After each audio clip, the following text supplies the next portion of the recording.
সালে কি ঘটনা ঘটেছিল তারই পরিপ্রেক্ষিতে আমরা প্রত্যেকটা বার এই দিনটাতে আমরা যে যেখানেই থাকি না কেন আমরা কিন্তু কলকাতার উদ্দেশ্যে রওনা দিই।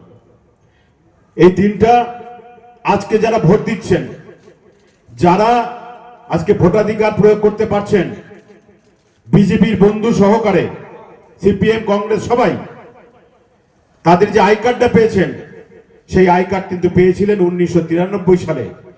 13 জন শহীদ হয়েছিল, মমতা ব্যানার্জির নেতৃত্বে আন্দোলন হয়েছিল, তারই পরিপ্রেক্ষিতে কিন্তু আজকে আই কার্ডটা আপনারা পেয়েছেন।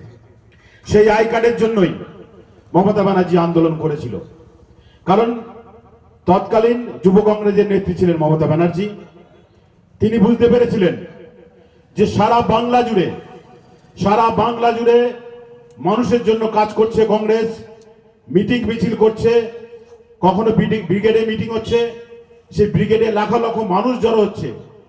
প্রত্যেকটা মিটিং মিছিল, প্রত্যেকটা জায়গায় সাধারণ মানুষ, হাজারে হাজারে মানুষ উপচে পড়ছে।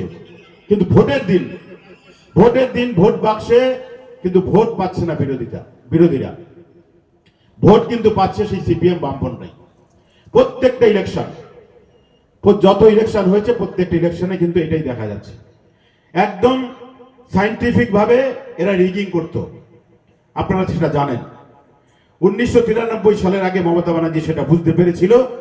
তার জন্য তৎকালীন যে ইলেকশন কমিশনার ছিল টিএন সেশন, তাকে একটা স্মারকলিপি দেবে বলে তখন এই নির্বাচন কমিশনের দপ্তর ছিল রাইটার্স বিল্ডিংয়েই কিছু দাবি নিয়ে যাওয়ার উদ্দেশ্যে সেদিন আন্দোলন করেছিল।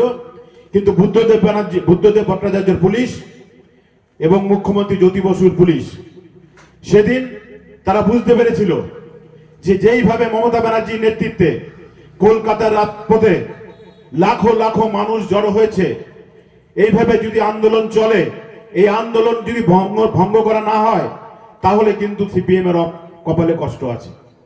তার জন্য তারা যুক্তি করে সেদিন নির্বিচারে গুলি চালিয়ে 13খানা তাজা প্রাণ কেড়ে নিয়ে গিয়েছিল, সেটা আপনারা সবাই জানেন। তারই পরিপ্রেক্ষিতে আমরা প্রত্যেকটা বছর 21 তারিখ আমরা সবাই যাই শহীদ মিনারে, প্রত্যেকটা মানুষ যায়।